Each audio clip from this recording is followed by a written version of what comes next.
할렐루야. 오늘은 마태복음 14장 22절로 33절의 말씀을 가지고 안심하라, 나니 두려워하지 말라 하는 제목으로 하나님 말씀을 전하겠습니다. 마태복음 14장에는 두 가지 기적을 행하시는 예수님을 소개하고 있습니다. 13절로 21절은 떡 5개와 물고기 2마리로 여자와 어린아이 외에 남자 장정만 5,000여 명을 배불리 먹이시는 기적을 일으키셨습니다. 오병이어의 기적이 일어나자 무리들은 예수님을 왕으로 세우고자 했던 것입니다. 그러므로 예수님은 그들을 해산시키고 본문 22절에 즉시와 재촉이란 말씀까지 쓰시면서 제자들을 한밤중임에도 불구하고 강 건너편으로 보내셨습니다. 여기 재촉했다는 말은 하기 싫은 일을 억지로 시킨다는 의미를 담고 있습니다. 곧 제자들은 캄캄한 밤중에 배를 타고 바다를 건넌다는 것은 위험하다는 사실을 잘 알고 있었기 때문입니다. 그래서 제자들은 망설였던 것입니다.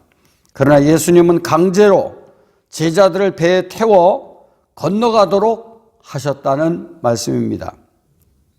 이는 무리들이 제자들을 분리시키고자 한 것입니다. 요한복음 6장 14절 15절에 보면 무리들은 예수님을 억지로 임금을 삼고자 했습니다.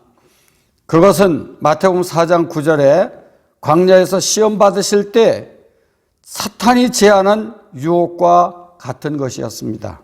예수님은 이를 단호히 물리치고 그것을 떠나도록 강권하신 것입니다. 이는 오늘 그리스도인에게 주는 강한 교훈이 되기도 합니다. 교회는 성도를 사탄의 시험에서 보호받는 방주가 되어야 합니다. 세상엔 달콤한 유혹이 틈만 있으면 성도들을 파고들어 넘어뜨려 본질에서 벗어나도록 하려고 발악을 한다는 사실을 우리는 늘 기억해야 할 것입니다. 예수님은 제자들은 배를 타고 건너가게 하시고 무리들은 다 흩어보내신 후에 홀로 산에 남아 기도하셨습니다. 이는 그의 공생애에 계시면서 제자들에게 또 우리에게 기도의 모범을 보여주신 것입니다. 마가복음 14장 38절에 보면 예수님의 기도는 자신을 위해서 기도하실 뿐만 아니라 제자들에게도 시험에 들지 않도록 기도하라고 말씀하셨습니다. 마태복음 26장 39절에 예수님의 기도는 자신의 안위를 위해서가 아니라 아버지의 뜻이 자신의 고난을 통해서 이루어지도록 기도하셨던 것입니다. 오늘 우리처럼 자신의 건강 문제, 가족의 문제 등 육신의 것을 구하는 것이 아니라 자신을 통해 아버지의 뜻이 이루어지도록 기도하셨습니다.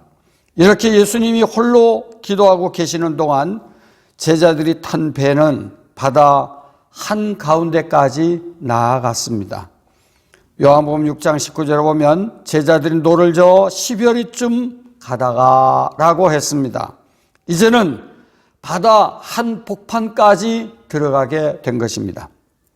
그런데 문제는 본문 24절로 25절에 보면 바람이 거슬렸다. 물결로 인하여 고난을 당했다. 밤 사경에 라는 단어가 나옵니다. 악재는 다 걸려 있었던 것입니다.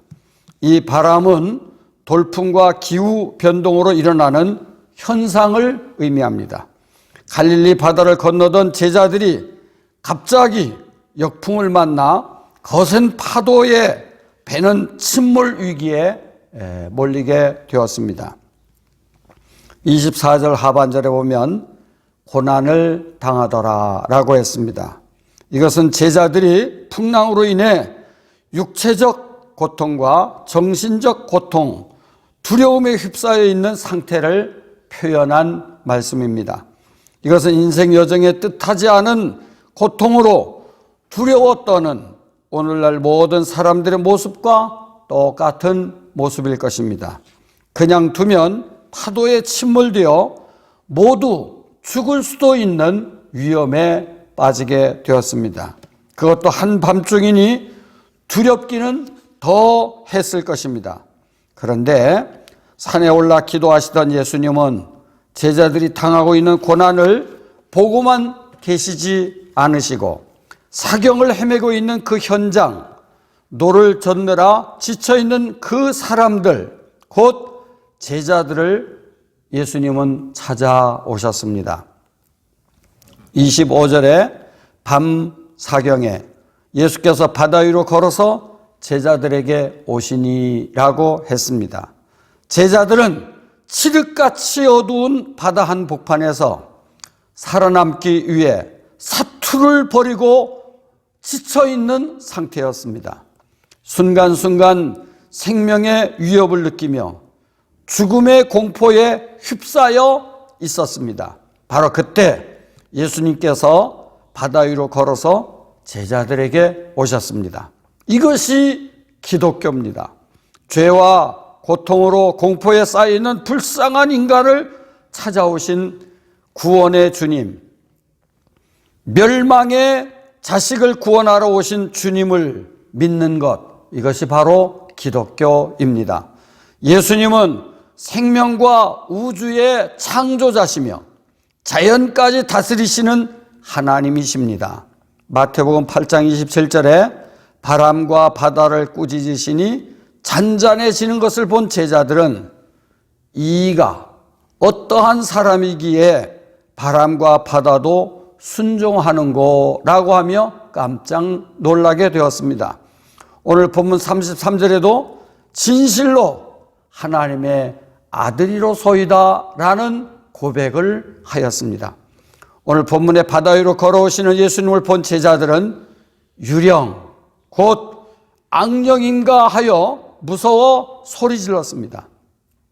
그들은 자신들을 구원해 주시기 위해 오시는 예수님을 악령, 곧 귀신으로 알았던 것입니다.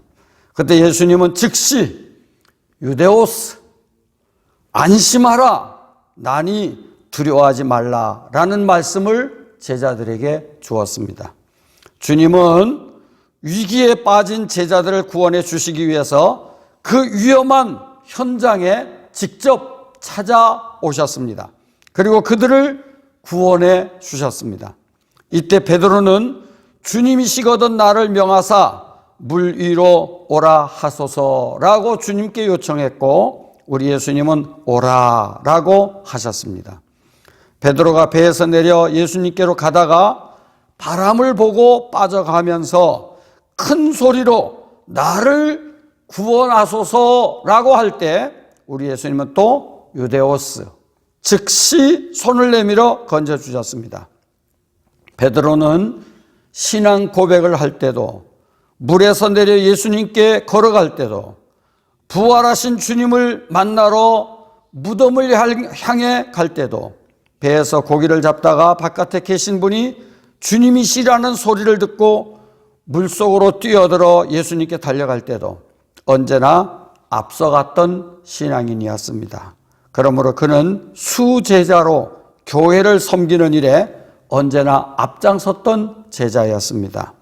예수님은 22절에 즉시라는 말을 썼습니다. 27절에 즉시, 31절에 즉시 하라고 하면서 머뭇거리지 않으시고 신속히 행동을 취하시면서 무리들을 보내시고 물에 빠진 제자들을 건져주시고 손을 내밀어 베드로를 잡아주시고 하면서 그들을 구원해 주셨습니다. 그리고 예수님은 31절에 바람을 보고 빠져가는 베드로를 건져주시면서 믿음이 적은 자야 왜 의심하느냐라고 하셨습니다. 믿음이 작은 자여라는 주님의 말씀은 신약 성경에 5번 나옵니다. 오늘 본문에 한 번 나오고 마태복음 6장 30절과 마태복음 8장 26절과 16장 8절과 누가복음 12장 28절 5번 나오는데 모두가 제자들을 향해서 하셨던 말씀입니다. 이는 가장 믿음이 깊어야 할 제자들이 의심하며 넘어졌기 때문입니다. 의심은 두 줄로 잡아당긴다라는 의미가 담겨 있습니다. 마음이 두 갈래로 갈라지면 넘어지고 빠지고 만다는 교훈입니다. 하나님의 자녀는 오직 예수님만 바라보고 주님의 약속을 의심하지 말고 앞을 향해 나아가면 풍랑도 잔잔하게 해주시고 32절에 보면 함께 배에 오르매 바람이 그치는지라 라고 했습니다. 주님의 말씀을 믿고 의심하지 말고 믿음으로 나아가면 바람이 그치는 복을 받게 되었습니다. 주님과 함께하면 무서운 풍랑도 그치고 바람도 그치고 목적지까지 안전하게 가게 될 줄로 믿습니다. 오늘 우리 예수님께서 하신 말씀 안심하라 나니 두려워 말라 하는 주님의 말씀을 우리는 늘 가슴에 새기고 기억하면서 풍랑 만난 세상과 같은 이 세상을 능히 든든하게 믿음으로 죽게 나가는 모든 성도님들이 될 수 있기를 주님의 이름으로 축복합니다. 기도하겠습니다. 하나님 아버지, 안심하라 나니 두려워 말라 하는 주님의 말씀을 전하고 들었습니다. 우리가 이 세상 살면서 두려운 것들이 많습니다. 그러나 우리 주님을 믿는 우리 하나님의 자녀들이 안심하라 나니 두려워 말라는 주님의 말씀을 늘 마음속에 묵상하면서 주님과 함께하는 삶이 되게 하시고 담대하게 우리 주님께 나아갈 수 있는 삶이 될 수 있도록 은혜를 베풀어 주시옵소서. 예수님 이름으로 기도드리옵나이다. 아멘.